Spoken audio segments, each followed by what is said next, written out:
So it's warm. It's warm, and there's a lot of coral frag screaming going on, so we'll make the best.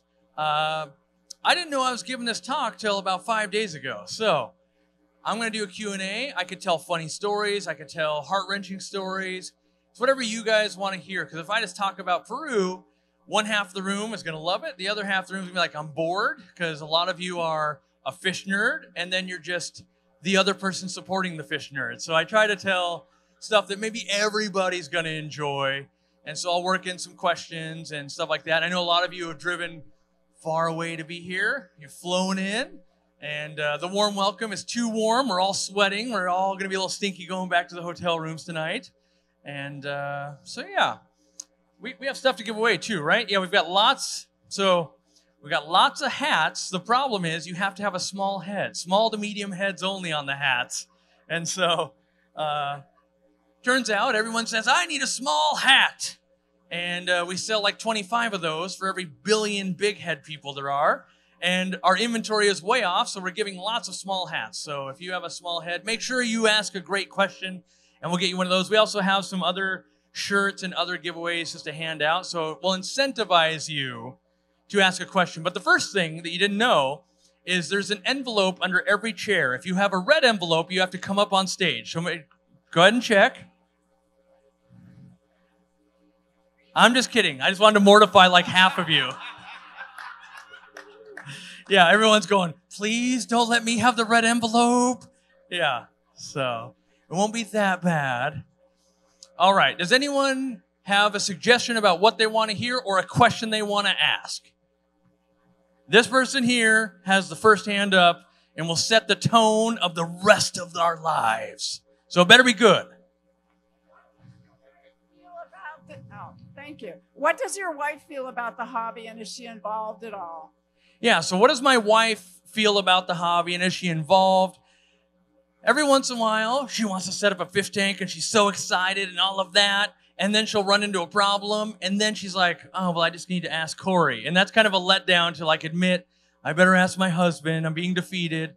And so while if she was here on the stage today, she would tell you that Ladybird is hers, you know, like, oh, I feed, I do all this, and she does help me feed a bunch of the fish, and she'll let me know, did you know you have babies in here, and did you know this is going on, and all of that, so she's plugged in as far as that goes, but she's still a dog person, so every day, like I guarantee you right now, I have a message on my phone that will be a Reddit post about a dog doing something funny, and for me to come, she said, the only rule that I have is you have to take a picture of every dog you see. So I have to do this awkward, can I take a picture of your dog for my wife? I'm not a creepy stalker, multiple times a day. And, but yeah, she'll take care of all the fish. When we're both out of town, we rope her mother into it, you know, and that's its own, yep, this many clams here, this many frozen bloodworms here. This last time when we went to Germany, we went for 2 weeks, but we got held up because she got COVID. Luckily, it was mild. But then we had to start swapping fish babysitters. So that was a new ordeal of like, well, this person was traveling out of town. And so now I'm trying to make that more robust so I can travel even more. That's why my wife, Katie, isn't here today. But the goal is that she will start coming to shows and stuff with me because it's fun. And she sees all the fun. She was watching the live streams and she's saying, you know, tell Simply Bettas I love her aquascape and this. And, you know, she knows the people like I know the people. And so, yeah, we're hoping, she said, next time, I want to write the trivia questions and try to stump you in front of everybody. I'm like, oh, that sounds great for me, you know. So maybe, you know, she talks a big game. We'll see if she gets up on the stage with me because it's real fun being in the crowd. It's real hot under these two lights. I'll tell you that right now. I'm already going, okay, this is going to get bad by the end. So, but no, she loves the hobby. She obviously loves that it provides for our family. I think the best thing she loves, though, is when she'll meet someone in like a Facebook group or something and be like, oh, you have a fish question. Well, you could go to our fish store, you know. So she enjoys it. What do you got back there? What is the most rewarding experience you've had personally keeping aquariums? Easy. It was in my retail store. And I think about, this kid's probably like 17 now, but this kid's never gone past the age of like 8 in my mind because that's when I was seeing him. And So there was a family that would always bring their son into the store, and he was delayed mentally a little bit, and he had hard times with social skills. And so this was back in the store when I was there every day. I may have had one employee, but maybe not even at that point. And they had froggies, as the little kid would say, like, I need froggy food. And the parents would not leave that store until he would ask for the froggy food. Some days that was like an hour and 15 minutes. Sometimes that was 15 minutes.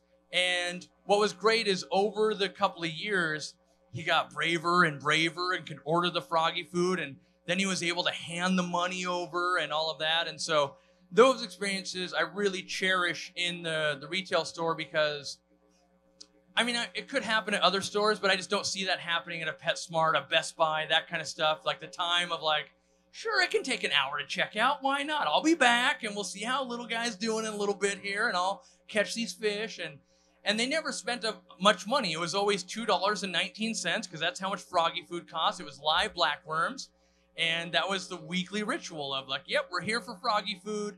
And so that encompasses so much. Like, we've been able to accomplish a lot, but it's those one-on-one experiences that I still do it today. I kind of think like, I'm hoping this is happening on some level, even though I'm reaching more people.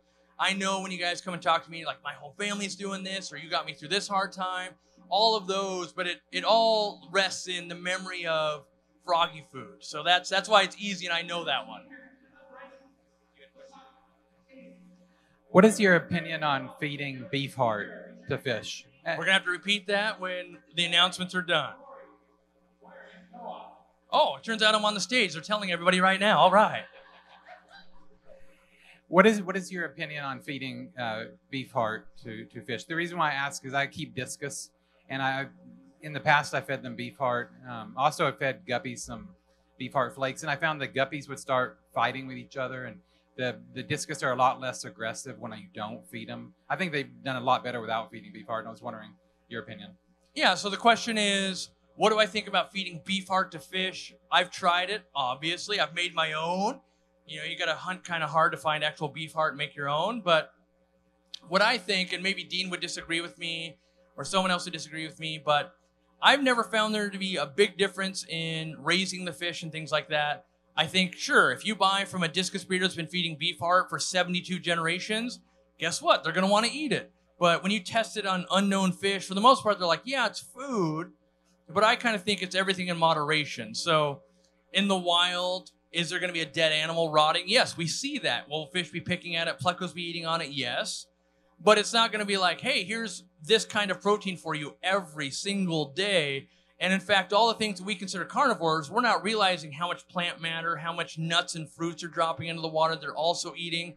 And so we tend to latch on to the hobbyist going, yeah, but this beef heart, it's got this like legend to it. It's going to be full of protein. It's good for us. Like, why not? Humans eat liver. Like, that's supposed to be good. Let's just do the best.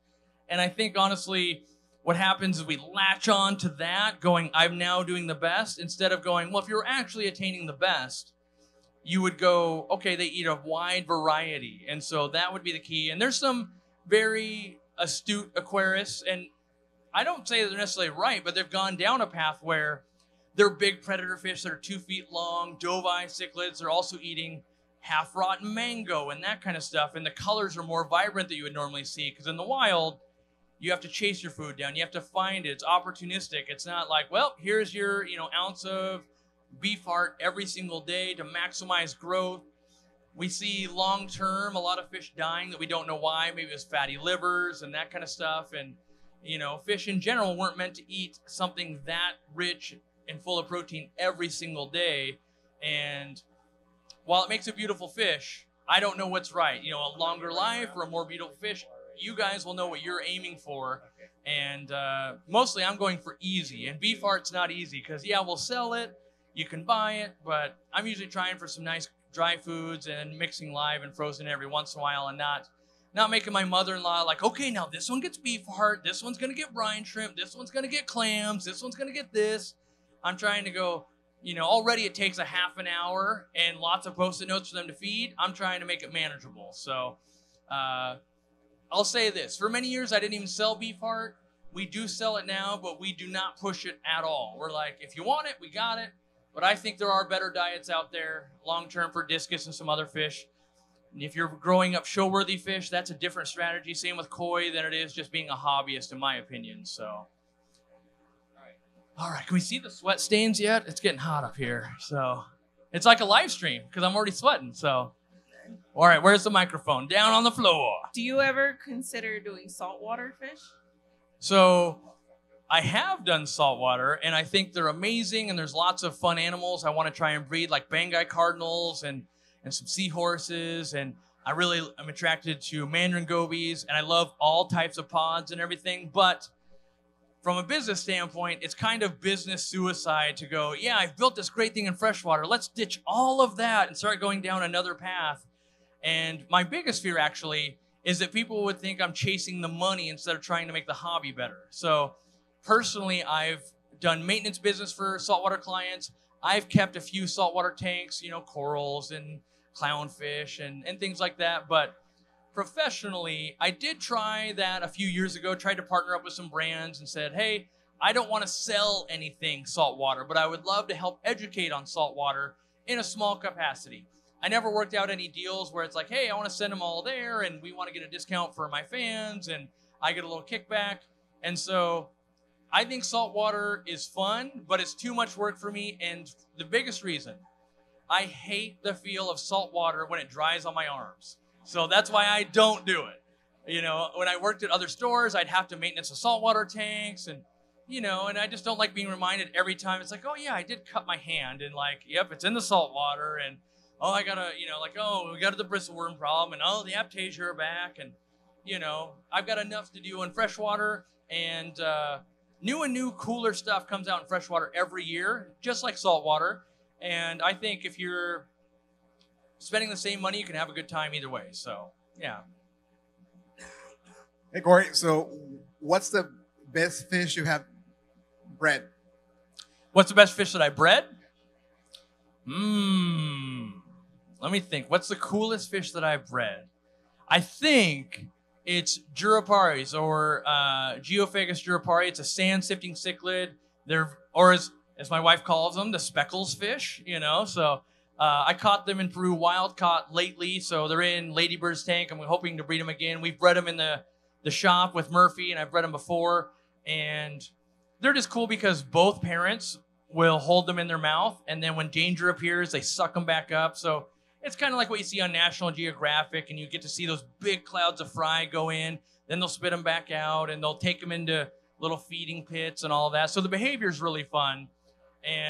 But I do geek out over, a guppy spawn and that kind of stuff. And I'm not too choosy. As long as things are procreating, that's a sign that they're having fun at my house, and I try to keep it going. So some are very beneficial money-wise. Some are just like no one else cares.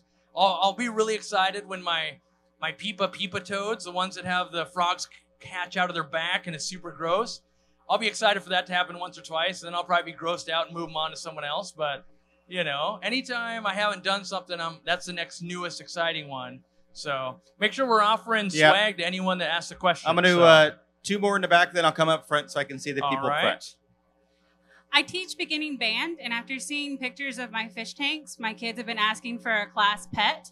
Would fish tanks be okay in that environment, or would the noise be too much?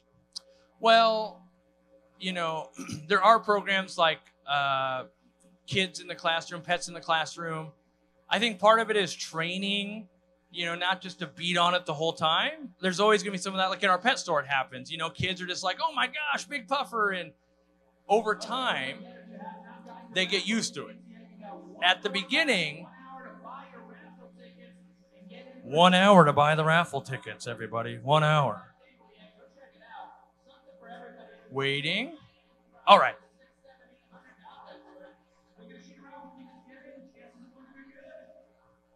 Brought to you by Aquashella. Okay.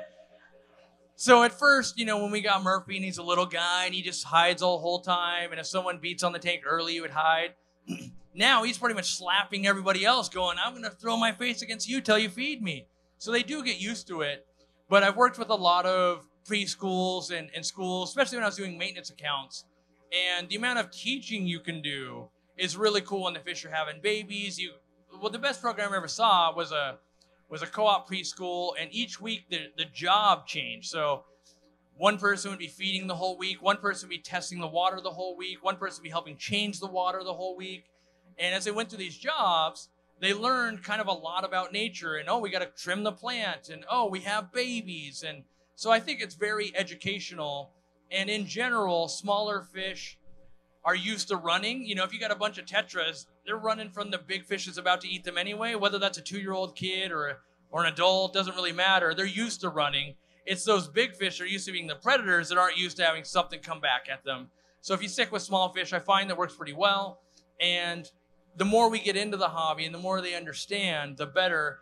Just also create a plan during the summer, because a lot of times school's over, now what? Someone's got to take that thing home, and hopefully it's not left to the janitor. There's way too many maintenance cases that I've been a part of, they shut all the AC down, they've done this, and it's a catastrophic thing. Or, we use chemicals in the room because we do that. We wax the floor once a year. Well, the fish didn't make it through that. So make sure there's how are we handling it through the summer, and you can have a really good program going at, wherever you're at. Have you ever had any issues with pests taking advantage of your auto feeders, and how to combat that? So I haven't had any pests in my auto feeders yet. I get lots of gnats and stuff under the glass, but nothing, I don't have any, potato bugs or anything that's made it in. In a fish room like my size, in the store, in the warehouse, we actually run basically like a bug zapper, like an industrial size one at the warehouse and stuff. And that mostly attracts the bugs. Not that we have a ton, but we don't want it to become a ton. In the summer, when the doors open at the retail store, bugs are flying in, and pretty soon you got a bunch of gnats going and all of that. But I haven't had to deal with that so far, and I'm not sure how I would prevent it also, because fish food tastes good. Bugs like that. So, there are things you can do, like make sure you're not leaving a bunch of food on the ground and that kind of stuff to attract them in the first place. But, it's, the worst thing I've had to really deal with is larvae, nymphs, that kind of stuff that will lay in there and they'll grab onto fish. That happens outside. But, my feeders outside haven't even really gotten it. So maybe Washington is awesome and not 4 billion degrees like around here, and the bugs there are just more pleasant. So that could be the trick. You got to move. That's the answer. Hi, Cory. I've been doing planted tanks for quite a long time now, and one of the dreams has always been a much larger tank with Altums, of course. Okay. And I'm pretty sure I'm not alone in this one, but I've never kept Altums, and they're not particularly cheap. I don't know anybody that has done it successfully, not because there aren't, just because I don't have anybody around me doing it. I know they're difficult or can be difficult. What's your take on Altums, and it's that how much of a challenge that is to do it successfully, because they're not particularly cheap. So sure, Altum Angels, how hard are they? What are the tips? I've been to some breeders in Israel that have, when you see an Altum Angel that's actually an Altum Angel, and 2, an adult, you don't realize this angelfish is 2 feet tall. The fins are incredible. And so the first problem people run into is they go and they put it in a 90-gallon tank. Their fins will be dragging on the gravel and out of the water at the same time. And so you're already starting to stunt them if you're not getting a large aquarium. It needs to be very tall because these fish get stupid tall. So that's the first tip. The next thing is almost all of those angels are going to be wild caught unless you get the Dantum Angels. And that's one that's been crossed with an albino. They look fairly similar, but they're still not true. And so they're going to want, in general, a lower pH. They're a little bit finickier. And then lots of foods and diversity. But in general, every fish that I've kept and Dean's kept and stuff like that, it comes back to the basics. Do we have decent water quality? Are we doing our water changes? Are we feeding well? Did I get them from a halfway healthy source? They weren't neglected before I got them. And we managed to have luck. Every once in a while, you find a fish that, wow, this is really difficult, like the freshwater pipefish or something like that, where you're having to sort food by size, different Daphnia to feed the babies and that kind of stuff. But for the most part, it's really paying attention to them. And everyone goes, yeah, I pay attention to my fish. And it's the first thing. Also, don't put any other fish with them. They get outcompeted for food. They're used to being in the wild. They're looking for predators, all of these things. So you really just have to baby them. And so much so, a lot of times at the breeder facilities, they'll paint the front of the tanks black so they can't even really see the fish, and the fish can't see out. They feel like they're very, very safe. So very dim light also helps, lots of vegetation, and then very tall aquariums. And the problem is, now that you've heard all that, you're like, so if I make it so I can't see them, that's how you keep them alive? Do you still want to keep them at that point? That's the real problem. And so usually you start going, well, any other angelfish will, basically talk to me every day and beg for food. So you end up going that.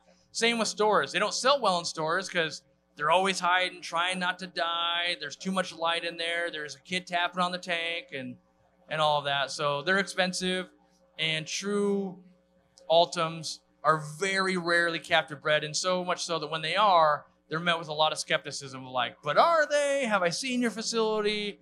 And how do we know they're not crossed? Because that is done. So, but beautiful fish. If you ever get a chance to see them full grown, you'll instantly want them until you realize like, yeah, but they're a pain to keep. If like you make your living, you make $1 million worth of angelfish, and you can barely like enjoy these things, yeah, maybe that's not for me at my home where I have a real life. So, yeah, but it is a quintessential like trophy fish for a lot of people.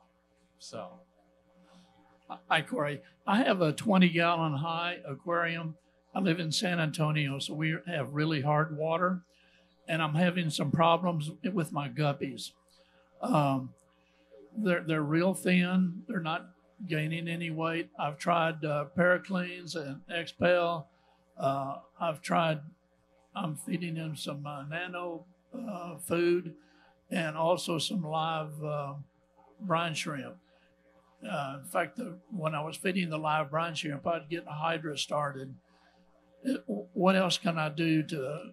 Yeah, so you've got some skinny guppies and a 20-gallon hard water should be going okay. What I find is you tried some different medications.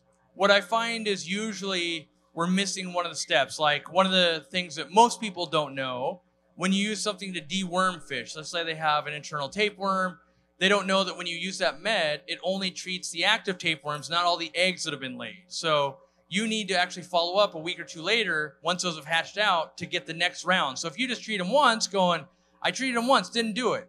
This is a thing that takes multiple courses of treatment. And so that's where you'll get crazy discus people. They'll deworm their fish every single month, and that will do it, but then you lose your fish to blown out kidneys and that kind of problem. But what I do, like with my rare pufferfish and other wild caughts, is the first thing they would come in, I would give them some Pericleans, kind of a mild dewormer. So that's a week of that. And then it's kind of a week off. Let's let you eat. Let's let you recover a little bit. Let's let the water changes happen. And then I'm going to follow up with a different dewormer. It might be Froggy Pro or it might be Expel P, but they get a week of that. And then they get another week break. And then they're going to get a third one. And usually it's 3 different deworming meds that I'll use over the course of about 6 weeks, which most people are like, I can't wait that long till I go to the main tank. I'm excited now. But that will do a lot. Meanwhile, feeding good quality foods, making sure that they're not, it's been open for too long. And it sounds like a sales pitch, but I think you should treat fish food like human food. If you open that can of flake, think of it like a bag of chips, and after a few days, it starts changing, and after a few weeks, it really is starting to change, and you don't want oils going rancid and things like that. So freezing some of it, making sure you close it up really well, sectioning it off, all of those make big differences. And then also, when you're running into a problem with fish like this, starting to soak the foods in things like Vitachem, things that have lots of vitamins, so that the food they are getting, if they do have internal parasites that are eating that, the fish still has some nutrition left for it to get stronger too. And that's usually what we find happens. I've tried all the things aren't working, why not? And it's because, we didn't know that there was some steps that were missing, because it doesn't really say that on all the packages. It kind of says like, just put in a bunch of meds, change water tomorrow, put in a bunch of meds, keep doing that until you run out of money basically. But it's a long-term approach. And while everyone wants to say their medicine or their food is the best, usually it takes a variety of stuff to beat it. If one medicine dewormed humans, we'd only have one medicine to do it. But we have to go get diagnosed. We have to have you submit fecal samples. maybe you guys don't. I travel to Peru and I get all these crazy things that I have to be checked for, so I have to do that. But, you know, they look at that and then they go, we recommend this thing because you went to this country and they have this weird thing. And, you know, one of these days I'm going to get that tapeworm. I'll lose 100 pounds and then I'll, you know, get the right medicine. But so far, nothing crazy out of Peru for me. They always go, yeah, you're super healthy and everything. I don't know why you feel horrible. And it's like, maybe you're just working too hard. But general deworming, everyone should be doing it, honestly. And people just don't do it right most times. So that's where I would start with those guppies, because I don't think it's a genetic thing. I don't think it would be anything else. I think it's purely probably something's going on in there. And it exists in every wholesaler and every store, basically. Fish are coming in and out all the time. They lay eggs in the fish poop. So if any aquarium's getting fish poop, it's basically getting fresh parasites, whether there's fish in there or not. So it's the, you know, it's the unwritten rule of aquariums. Treat for parasites. All right. 3 questions on this side, and then I'm going to go spend some time with this side. And I'm pretty sure it's like 110 in here now. It's getting hotter by the minute. As I watch people fan, it just makes me hotter. Hey, Cory. I have a 10-gallon, moderately planted tank with a pair of apistos. Can I add shrimp to them, or is that a bad idea? If you want to feed the apisto shrimp, yes. There are some shrimp you could do, like maybe some full-grown Amano shrimp, or like the blue wood shrimp or the Singapore shrimp, because they're big enough that it could totally work. But putting in like cherry shrimps or something like that, it's going to end up being a snack at some point. It might not be right away. It'll be when you come to Aquashella for 3 days and you had someone else feeding, and then they're like, you didn't feed enough, I'm eating those. So yeah, I advise against it, but at the same time, I'll try anything. If I'm like, well, I have 7,000 shrimp in this tank, what if I move 12 over here? So yeah. Hey, Cory, would you rather always escape with wood or always escape with stone? And from what your answer is, which variation would you rather use of your answer? I didn't understand it. Did someone catch that? Yes. Would you rather stone versus wood? And if so, which is your favorite? Yes. So wood versus rock. I always choose rock. One, because I don't like things rotting in my tank. So people love the look of wood, but they don't realize they're putting in something that's going to rot forever. It never stops rotting. And we have plecos and stuff that eat on it and keep it looking pretty good. But yes, there's tannins, but we can deal with that. But just the physical rotting matter in my tank adds another level of work. And so you might have 30 fish and not realize it's the wood that's 80% of the load in that tank. And so we take it for granted that the tanks will usually handle that. It'll, you know, be okay. But rock doesn't present me that problem. Usually they're inert. When, 12 years later, they're still the same size. If you've been in the hobby long enough to be like, I had this big chunk of wood and I had a pleco, and then 6 years later, somehow it was this big. And so I just prefer it, but I will use it from time to time. And the other thing I like about rock is I can choose non-pointy rocks, where it's not fun when you watch fish lose eyes or get, jabbed when they get spooked or scared. And so I try to avoid lots of, it looks great in an aquascape, but it's not great for fish. And I'm a fish guy first, looks and plants and stuff second. I love them both, but I don't want, like, my yard looks really cool, but my dogs, get beat up by the rose thorns all day. I would rather not have the rose thorns. And so nice smooth rocks is normally where I go. Based on everything you know now, is there anything you would have changed starting out? Probably everything, like not naming myself Aquarium Co-Op, because we're not technically a co-op, but you live and learn, and most people can't spell Aquarium Co-op, so we're always going aquarium, and they go, well, how do you spell that? And then you spell that out, and then co-op, C-O-O-P, and they got to read it back, and it's always wrong. And I mean, I think we're literally even spelled wrong on the thing today. Like, it's coop instead of co-op, and my name is C-O-R-Y, and it's spelled C-O-R-E-Y, even though I've spoke here many times. But so that would be one, because we get calls at the store all the time with people wanting to sign their kid up for our preschool, which we're not. Like, they just think it's a co-op school instead of a fish store. And so we'll ask the waiting list, and we're like, the waiting list for what? What fish? Like, what are you talking about? So that's awkward. But yeah, there's probably, with hindsight being 20/20, there's a million things you would change. But if it changed the result, I wouldn't have made the change. And a lot of times I focus on what was there to learn from this experience? This went horribly wrong. What can I do to make sure it doesn't happen again? And some stuff, you know, like being an aquarist, you can't get to where you are without ever having a fish die, but you learn from diseases and things like that, so you'll have it happen less. Now, if you just turn a blind eye and you're just like, I buy fish every week, I buy them on a Friday, and they're dead by Sunday, and I buy them on a Friday again forever. And there are people that will do that, by the way. Those are the people I have the hardest time with, of like, well, I need a new goldfish before my son gets home, you know? And it's like, but this is the 6th one in like 2 months. How are you not? And they have no interest of fixing the problem. They just go, no, I just need a goldfish. I just need a goldfish. I just need this. So, but yeah, I do think there's things I would change, but I'm very lucky, right? And so there's probably, nothing's gone horribly, horribly wrong. You learn lessons like maybe you don't buy that 340-gallon glass tank off of Craigslist and it floods your store and costs you like $30,000. You know, that's where I only buy new gigantic tanks now, because I've learned $2,000 off Craigslist turned into $30,000, where a giant tank might be $10,000, but it saved me the $20,000 extra. So anything above about 125 gallons, I recommend people do an acrylic. It's way stronger. And even when they're old and used, they're still really strong, where glass tanks, they're eventually going to give way at some point. It depends how many times they've been moved, how they've been stored in the sun. And like for us, we set up this 340-gallon tank, and we had Hank, our first Mubu puffer, in it. We had 500 rummy nose. We had all these exotic plecos. We had all these exotic rainbows. And over a year later, just one day, popped the seam, moved the tank 3 feet off the wall, and it sent a tidal wave through the store, and there was sand and dead fish from the front all the way to the back, and then to each of my neighboring businesses. It went under. And so, you know, there's things like that, like, oh, would I choose to not ruin my business that way? Yes.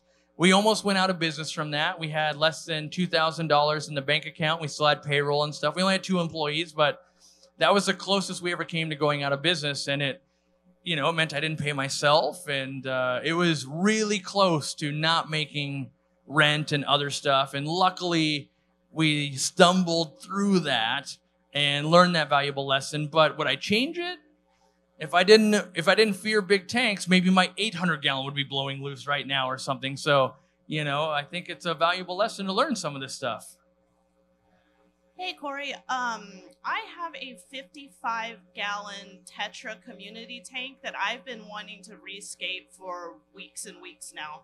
And it's planted, and I've realized I just don't know how to go about it. Like, should I take all the fish out in buckets? Can I work around them? What would you recommend? So, big rescape on a well-established tank, lots of tetras and all of that. The first step I do is I would be doing a very thorough gravel vacuum, getting up all the loose debris I'm likely to kick up. And then I would just let that tank be for a week. And then I would do that again that next weekend. And once I finish that gravel vac and I've got the water down some, then I would start moving stuff around. If you have lots of big rocks, at that time I would also gravel vac under rocks. Wherever you put wood and rock, that's where the majority of your waste is going to be. And you won't pick that up with your normal gravel vac. So trying to make it so we're not just getting everything up into the water column. And all these big gravel vacs and water changes you're doing ahead of time are making sure that your water is as close to your tap water as you can be. So that when you do start scaping and you're mixing everything around, you're changing it all, if you need, and you really cloud up the water, you need to change water, or something goes wrong, you can use your tap water and it's not too far off. So the closer you maintain your tanks, your tap water, you always kind of have unlimited safe water, basically. The further you take it, like, oh, I made a really tannin tank for my Altum Angels, or I did this for my African cichlids, you don't always have unlimited safe water. So that's where I've bred everything in my tap water, whether it's been Africans, whether it's been saltwater fish. I work with them to get them comfortable in tap water so that in emergency situations, it's easy to fix. And so part of it is just kind of taking that leap of faith. But if you know, I've cleaned my tank really well, I did filters 1 week, I cleaned it again, the water's testing really good, close to my water, then you can start making your changes. The things to remember: if you have a bunch of plants and you change everywhere they live, it takes them about a week before they're digesting waste again.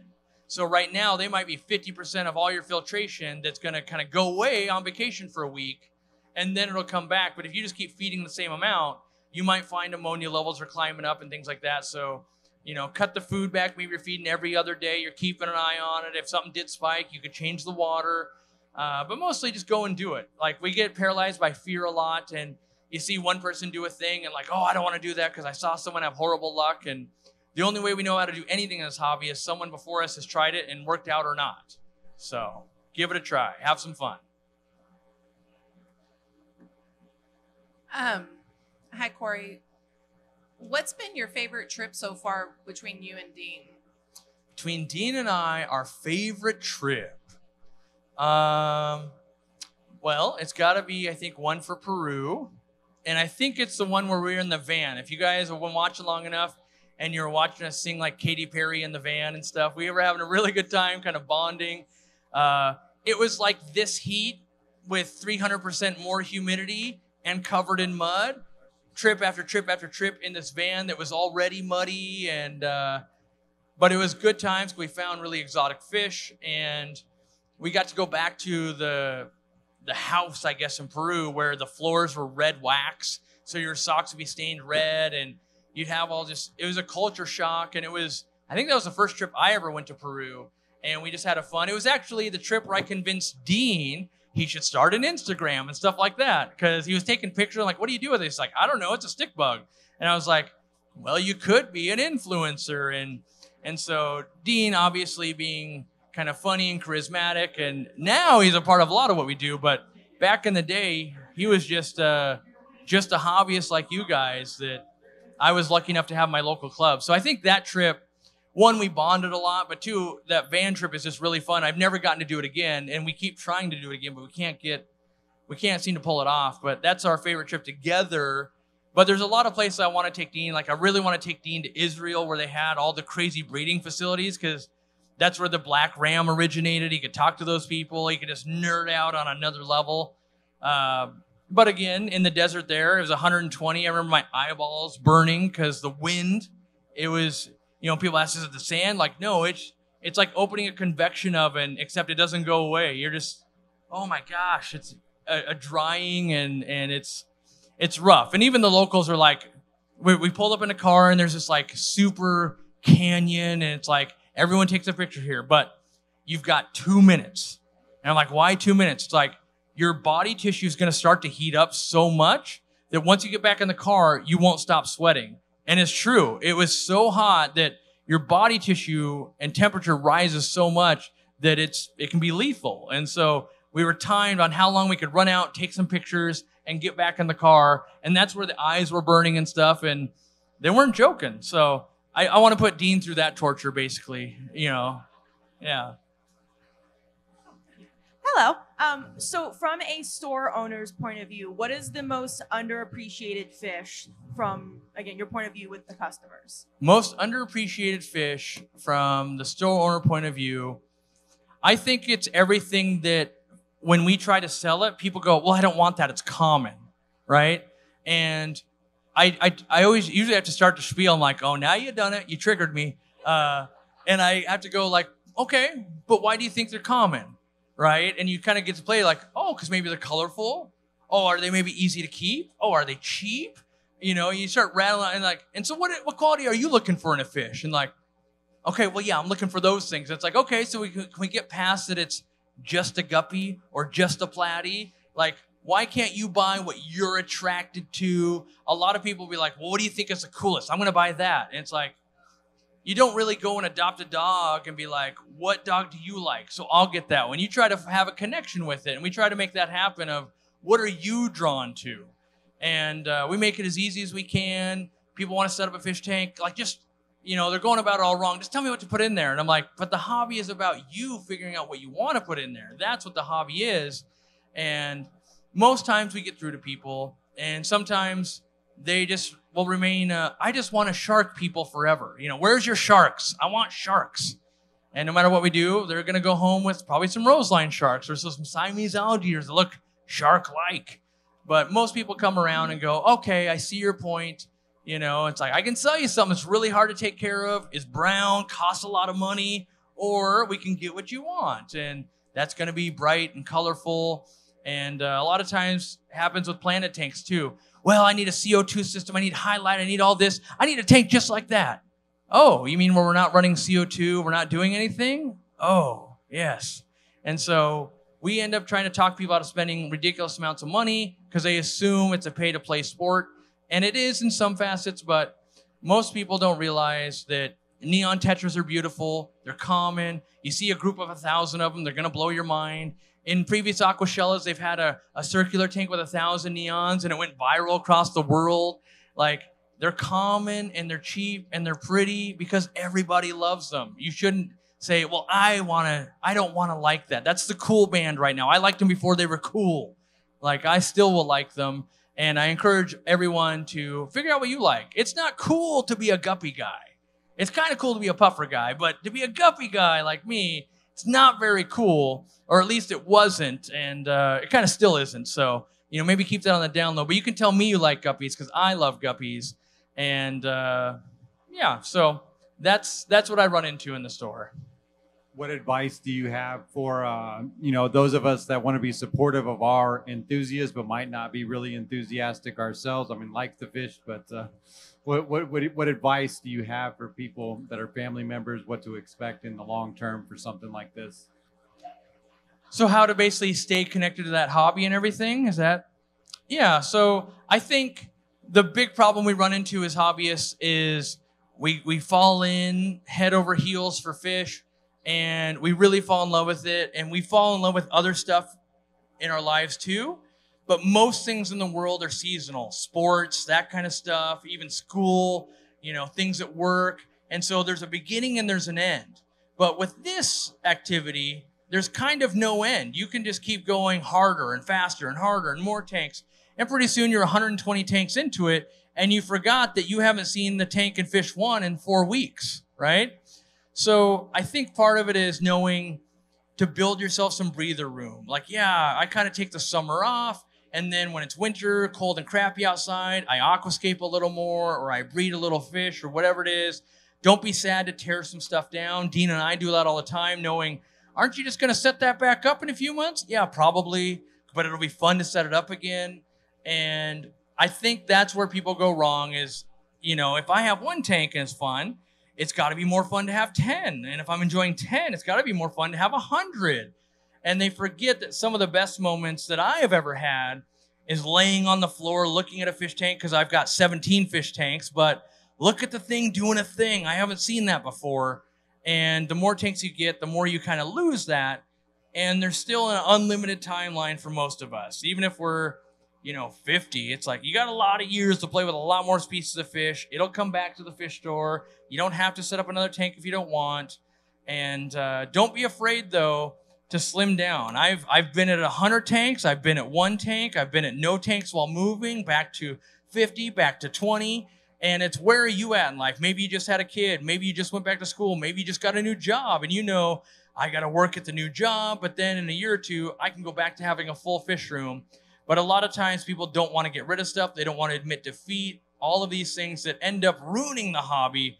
And you basically go, I can shoulder it all until you break. And then you just get out of the hobby. So you may have seen those people like, why are you just getting rid of everything? It's got to go. It's got to go. Like they've broken. And if you know that that's part of the process, you can start to avoid it. That's the key is like, okay, I need to rest. I need to take some time off so that I will want to go back into the fish store and find new stuff. I'll want to see them breed again. And it's not just about money and my electric bill for the fish room and I'm losing money and this didn't breed and that fish shipment went bad. And, I think stuff like this should invigorate you where you're here at a convention, but keep it fun. There's people that have been lifelong hobbyists that have only ever had 1 tank and are more hardcore than any of us. And then there's people like Dean who, is constantly battling for more tanks with his wife and just bought a beach house and is trying to figure out how to set up a second fish room between 2 locations because he doesn't want to be more than a week without fish. So, make it personal, keep it easy for you. Know that you might be really into it. You might not be so into it. That doesn't make you a better or worse fish keeper. I think knowing what makes you have fun is the best thing you can do. And don't be led by other people like, didn't you just get that? Why are you getting rid of it? Found out I'm not having fun with it. I've made bad fish purchases before where I'm like, it was supposed to do this thing. It was supposed to color up more, but it's not. And I'm just not into it. Admitting your mistakes is the first way to not burn out. Of like, yep, I gave it back to the pet store. Now I have a free tank. It's going to sit there for 3 months. What do I care? And when I find my next favorite fish, it's ready to go. Like that's my advice, to stay in the hobby long term and not burn out, which it's very easy to do. And I have done that. So that's my advice. Hey, Cory. This is a pretty long question. Bear with me. So we all have experience buying wild-caught fish, right? You yourself and Dean have gone to the wild places, collecting them, right? My question is more in the sense of we as hobbyists, so what do you think our obligation is to give back to those wild habitats, or kind of restoring them, like many of them are lost forever, right? Or contributing back to research or reintroducing wild fish, right? I think you meet with a lot of breeders, so taking those best practices to managing wild population. Where do you think we are all headed right now in that direction? Yeah, so wild-caught fish, what can we do as hobbyists? Are we ruining the environment? What's going on? So being that I've been there, being that I've, went to the fish catcher's home in Peru, and I've seen some of the different fish markets, and I've seen these things, my perspective is the best thing that we can really do is just continue to buy fish, whether they're wild-caught or not. If you make a stronger hobby, in general, that'll be better for the world. You learn a lot about nature. You're also inherently supporting those families. And what happens is, it's one of the few live streams I've deleted ever on the Aquarium Co-op. When I tried to educate people about wild-caught fish, people lost their minds and brought way too much politics into it. But when you're there and you're at the breeders' homes and you look across the river and you see the forest on fire, that's their neighbor that couldn't get a job catching fish. And they're burning the forest so they can grow maybe palm oil or another crop, or sometimes it's just to make the charcoal so they can sell on the side of the road so they can eat that week. And so if we stopped buying fish, they're all doing that now. And now the river's heating up because we burned the forest down, and you can't fault them for it. If tomorrow your option was burn the forest or let your kids starve to death, you're going to burn the forest, right? That's not an option anymore. So by buying fish, though, they're going to get some income coming in. That's good for them. They're not burning the forest, right? And yeah, there's lots of bad parts where, the next person in command buys 1,000 cardinal tetras for $6 US. But then they sell those for $600 US. And then they sell them for this. So there is some corruption in the line. And there's also bad things like, well, I'll sell you this pound of sugar. Happens to be $6 US. So now you've traded a pound of sugar for 1,000 cardinal tetras. But what I think is, as we continue to grow the hobby, in general, things keep developing. More wholesalers start happening. They find more people to do the work. It tends to be more sustainable. They're getting better over time of like, hey, people want to buy healthy fish. They pay us more when we make them healthy. And as that keeps traveling back through the line, more people are making more wages. And there's now, at least the people we talk with, it's in their mind of, this is my livelihood. I better make sure that people aren't polluting it. So they're taking care of it now. They're making sure they don't overfish it. And even while we were there the last time, we saw that there was some people fishing with dynamite. So for food fish, but you dynamite the water, all the fish get shot, come up, they net them out. And we're watching just tens of thousands of fish wash down beyond the boat.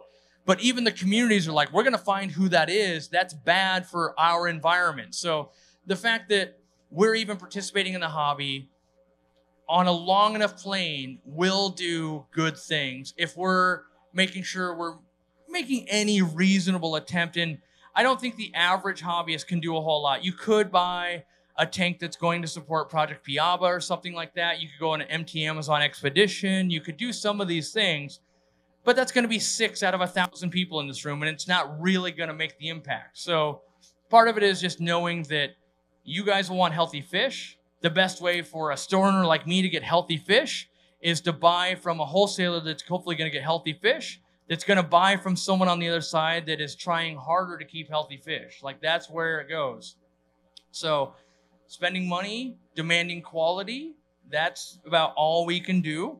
And, I think part of it, I try my part, what we do at Aquarium Co-op, if you're spending with us, but by all means, support your local mom and pop stores before us. So last year, I don't know if you guys saw on social media, but we donated like $5,000 or $6,000. It bought all the medicine for the medical boats, the same boat that we use to go and collect. We bought all the medicine for the whole year that goes up and down for these remote villages because meds aren't really regulated and it's stupid cheap. So our $5,000 goes crazy far. And if you go look on our social media, you can see the pictures of like, oh, I didn't realize that if you're in a remote village, you don't have a dentist, you don't have someone doing casts, you don't have all of these basic prenatal vitamins and just things like this. Recently, their little boat that would go from the big boat where all the doctors that volunteer their time are staying on and then they go to the community and help them, that boat sank. So that's also the boat we used to go and collect fish. So we said that we were we're buying a new boat basically. So even though we didn't go this year, we're buying a boat, we're investing, hopefully we'll go back. But that's some of the ways that we're trying to put money back into that community to help everybody. And just, somehow it goes over better when the person that makes your family healthy again, the community healthy again, now that you're healthy, we can start teaching you about, last time we were here, we caught these beautiful fish. They're not here anymore because you guys are doing your laundry in this water. We killed all those fish. That's why we're not buying any fish from you this time, because the previous time we might have bought some fish from them. When we go to these communities, sometimes we're supporting them. They'll go catch big fish for us to eat on the boat. Shovel nose tastes really good, by the way. But I don't think any one of us is actually going to make the big change, but all of us can continue to try to just be good hobbyists. And that might sound, too good to be true, but I honestly don't believe any one person's going to shift it. So we kind of have to, as a whole, pitch in, and hopefully, my hope is that the higher you go, the Aquarium Co-ops, the Fluvalls, the Aquions, the more they're going to get involved and try to use all of our money together to make a change. After watching your videos of stores in Germany and across Europe, it seems like the hobby there is really well established. They really care about their presentation, and almost like it's basically a different culture. So why do you think that there is seemingly that much of a difference, and maybe how can we match some of that here in the US? Yeah, the few changes we would need to make, I think, to get the immediate results of a big change here in America would be some of the laws we have. In Germany, if we have a pet store and it's killing a bunch of fish, they get shut down for animal abuse. Here, we just buy more fish, and there's no one really overseeing the health of the fish. So that's one thing that if you knew you were bad at your pet store, you got shut down, you would try harder to not get shut down. So that's the first thing that could really help. The other thing would be to open a pet store in Germany, you have to apprentice under another pet store for 2 years. Just like we do here if you're a plumber or an electrician, you have to learn about the trade. And naturally, because every business outside of a few things like being a waiter or waitress have to have this apprenticeship, people tend to specialize and invest more in their local communities and things like that. Almost no one's ordering on Amazon in Germany. They're going to their physical store, getting the advice from an expert and buying their recommendations. And stuff seems to be cheaper than it is online because there's not all the shipping and that kind of stuff. So with all of that money coming into a local store, they have the assets to reinvest and build a better store and train better employees and hire more, instead of, we've got, a good store. It's nothing on a store like Germany, but we also, sell a lot online. We'll have people that live 5 minutes from the store, but they'd rather buy online than they would come to the store. That's just the way the world works right now. We're an Uber Eats society, and until we make that shift, which that basically doesn't exist in Europe, you just go like, no, I'm just going to walk 3 blocks to the most amazing bakery you've ever been to. I don't Uber Eats that. I go for the experience, or the Italian ice cream, the gelato, this and that. And so we've got a lot of shifts, I think, to get to that level. But the first thing is, right now there is no consequence if you're bad to animals. That's the first thing I think we have to change. And, the good news is you get rewarded if you're good with animals, right? Oh, you're good. I'll buy more. You make more money. But no one's penalized if they're bad. So that's unfortunate. We've seen Walmarts, we've seen other chain stores where they just kind of bring the minimal amount of fish knowing they're going to die, and no one's working on, but how could we make this a successful department here at this store? And so I think without laws, we're way more spread out. We've got a way different demographic than Europe does. but without some sweeping law to start, which no one likes more laws, no one likes more rules, but if we want to see something like that, we're going to need some radical shifts to accomplish that, I think. And I'm not sure that's the right way, but I don't think if we do nothing 5 years from now, all of a sudden we'll be at Germany's level either. So it'll take some changes. And, you know, I don't think we're all going to stop buying online tomorrow. So it's going to be baby steps. Hey, Cory, what is a piece of advice or an answer you'd like to give to a question that just does not come up enough on these Q&As? That's like the super meta question. Like, what's the thing we should ask that no one asks? I usually have a good question for this, but people have been asking good questions lately on live streams. What do I want to talk about? Mostly, like my big crusade lately is supporting local stores and local clubs and events like this, because COVID and stuff kind of made us reel back even further and only order online. Clubs kind of dwindled. Yeah, we say like, no, I love going to it, and then it's Saturday night and you don't go still. So I think, you know, the question I want to ask is, what can we do as a hobbyist to strengthen the neighbor hobbyist? You know, how can we build these communities up? And I think part of it is shopping local. Like, and I realize I'm telling you, don't shop with my store. Like, you guys are still going to support me every once in a while, and that's great. But locally, because most people don't start with Aquarium Co-op. So if we actually want to see the hobby grow, we need a strong local store. And a strong store only gets that way with people supporting it. And every one of us has to be the person. So my own pledge is, every time I walk into a pet store, I don't care if it's a fish store or not, I task myself with buying one thing. I don't care if it's a pack of gum, a pack of fish food, a dog leash, something like that. But the fact that, you know, you could walk in and spend 30 minutes looking at stuff. Someone had to keep an eye on you. Someone might have had to clean up after you because you had mud on your shoe. So how do we continue to make sure they'll make it? Also, I've been that person where it's 100 degrees out. You're sitting in your fish store. I ate a cup of noodle for lunch because I'm broke. You know, I just started my store. It's year 2. And you get someone coming in. And just the fact that I know there's a reason to be there. They're talking to me. Can I help you? You start a store to help people. So you want to talk to them. You want this interaction. And so sometimes, you know, just being a good person and a friend. And I developed a lot of lifelong friendships at the retail store. You know, to this day, I'll invite them over for a barbecue. And even though I don't have no idea if they bought from me in the last 5 years or not, I don't know. They're just friends now. And at the beginning, they would bring me, oh, it's 100 degrees out. I brought you a smoothie. Or I just went crabbing all weekend. I brought you these crab cakes my family makes. Stuff like that made it worthwhile even when it was rough in a fish store. And a lot of stores have that going on, but it's a silent pain in the background because they're just going, what can I get for you? And so as you participate, as you buy, as maybe you sell them something you've bred, maybe you recommend them. And I realize people go, well, I only have bad stores locally. Well, how do you think we change that? Neglecting them? Probably not. If we try to offer support, if we try to, you know, they don't have healthy fish, but fish food is fish food. I'll buy another package of frozen. You can at least get them along another week. And maybe, you know, maybe they have a family member going through cancer or something like that. And you never know what's going on. And so I genuinely believe most people that start up a small business do it with the intent to make a difference. Yes, they got to make money. Yes, there's things they want, but why did they start a fish store or a pet store? Because if it was only money, maybe they would have started something else. So there's something they care about in that pet store, and it's on us to kind of connect with these people and get long relationships. And the better you do that, the more they'll take care of you down the road. And yes, 1 out of 100 people will never change, and they're terrible and it's horrible. But if I took that attitude with everything I do, I wouldn't try to make anything better. So we kind of have to be the positive change, work on it a little bit, even when it comes out of our own pocketbook and it's not optimal. And I could have saved $1.23 on Amazon.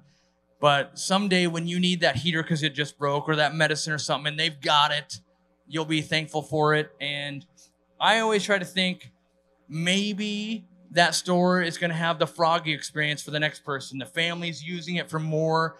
Amazon's never going to help teach speech patterns to a child, you know? So there's a lot to get out of animals and people. We all know that there's a connection there. And so anything I can do to help further that, even if it's not for my own gain, I think is very important. And I know that half of you'll be like, I don't know, that sounds a little, whew. But you know, at some point, maybe you'll understand that part and go, okay, I'm part of something bigger. This hobby, you know, there's people in this room that it's literally saved their life. They no longer think about suicide. They've used it to manage their PTSD. Like, so for some people, it's life-changing. And if I can be a little part of that, that's important to me. And I hope other people go, yeah, I can buy that too. I can make sure that I'm part of the solution. So that's the question I'd like to be asked of me. And hopefully other people will start asking that question. How am I a part of that solution? If you're in a position to do that. Not everybody is. So I get that.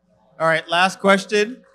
What? Sorry, one more question, and then we're going to let you guys go because the raffle's starting. Hi, Cory. I've had trouble with pine coning with my platies. I've tried General Cure and Maricin, and they still died. What else can I do? So a lot of times pine coning, so the problem is there's a million causes. It could be like the liver gave out. There's fluid buildup. There could be it's bloating from gases because it got constipated. So that's where you could treat 5 different fish with 5 different meds, and some will work and some won't. For the most part, once fish are pine coning, it's not a good outlook. So know that it's kind of like really advanced cancer or something in chemo. Like, we can try to manage it, and maybe you're that corner case that's really going to turn the corner, but we should be doing a lot to prevent that, and that's high-quality foods, water changes, keeping up on things. Spoiled food is a big cause of that, the constipation. Using way too many meds, that's another cause. You start losing kidney function and stuff like that. For the most part, what I do is I kind of vacation them. I go, well, you're not doing so well. Let's make sure no one's harassing you. If you can have a green water tank, I find that to be very helpful because they can't see a lot, so they feel very safe. And I personally believe there's some kind of healing property in green water because I've taken really messed up fish and just be like, yeah, I just go live over here. I don't know what's wrong. And then a month or two later, like, you're perfect. What has happened? Like, but I can't figure out why that would work. That's the difference. But yeah, if you try a mild like erythromycin or something to maybe get rid of the bacteria in the gut causing the gases. But honestly, it could be a million things. And so that's why when you see like, why does no one have a good answer for this? It's because, well, one doesn't exist. We don't have a miracle drug that can treat like failing organs, or it's just too much gas, or it's rotten food, or there can be so many causes that we have to start rooting them out. And the real answer is, great, go get a $5,000 microscope, take some of their poop and look at it, and you can figure out a lot. But that's not realistic when you're like, this is a $3 fish. And so same with a vet. You could do a vet and it's $700 later, and you might know, like, we can now prove why it's going to die. Like, well, that didn't help. Kind of like what happened with my first puffer, Hank. You know, there was nothing I could do to save him. He had a bunch of lesions on his organs and his heart, and it was a wild-caught disease that has no cure. So there would have been nothing I could have done. We had to take tissue samples. We sent it off to labs that analyze, like, salmon farms and that kind of stuff, and they're like, yep, this is just something that if this had gotten to a salmon farm, we say sterilize and kill the $2 million worth of salmon and start over. There is no cure. So sometimes you just spend a lot of money to go, oh, okay, nothing I could have done. And so try your best, but it's a very difficult one. It's better to work on preventing it than it is treating it once you have it. So basically, good husbandry helps prevent 80% of any of it you'll ever run into. All right, who wants a small, medium hat? We're going to start handing these. Okay, we're going to get rid of them all. We'll toss them out. There we go. Pass them. If you have a giant head, it's your responsibility to pass it to someone who doesn't have a giant head.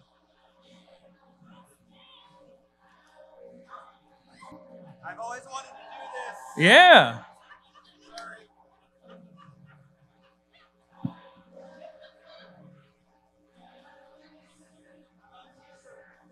And now we've got t-shirts, small t-shirts.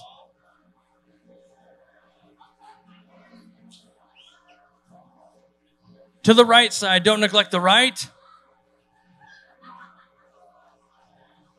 We got any? Oh, we got more. Don't worry, we got more.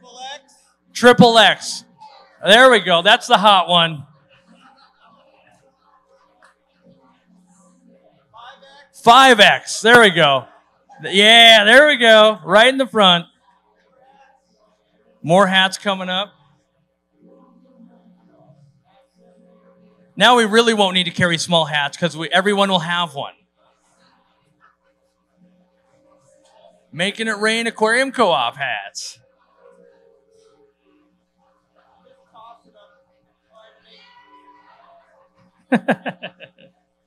We just like pretend to be like rock stars for like a minute and a half. We'll ride this high for like 6 months.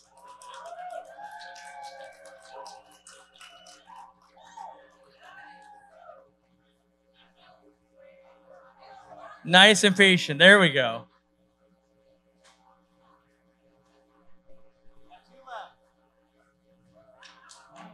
All right. Thank you so much for attending, making it a great event. We'll see you tomorrow if you're around. I don't know if there's like a VIP party or something I'll be at. I don't know. I just go where they tell me. Sometimes I speak, sometimes I don't.